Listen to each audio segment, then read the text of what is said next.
Johnny Rotten named the musician he hated the most. Johnny Rotten isn't just a punk icon. He's a cultural provocateur and a powerful force behind a significant musical upheaval. While some rock stars courted controversy, Rotten embodied it. When the Sex Pistols burst onto the scene in 1975, they weren't simply another band, they were a fierce challenge to the polished mainstream rock landscape. Rather than singing, Rotten sneered; instead of just performing, he incited.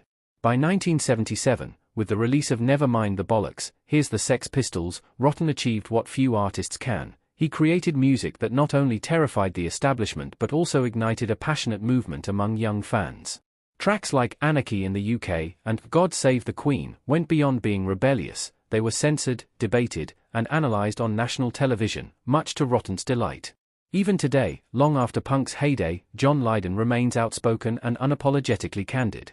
Whether admired or criticised, one fact remains clear: Johnny Rotten has always played by his own rules, igniting them and relishing in the aftermath. Lydon's forthrightness extends well beyond the punk scene of the 70s, with critiques that have grown sharper over the years, especially towards those he views as inauthentic, including Courtney Love and her band, Hole. Although Hole achieved recognition in the 90s alternative rock era and produced acclaimed albums, Lydon expressed disdain for Love, labeling her a cheap fake. During a notorious 90s television interview, he infamously remarked on her marriage to Kurt Cobain, stating bluntly, "Courtney loves Kurt's money." This was not merely a jab, it was a scathing critique of what he perceived as a contrived form of rebellion. Lydon also accused Love of adopting a rebel persona without any clear stance.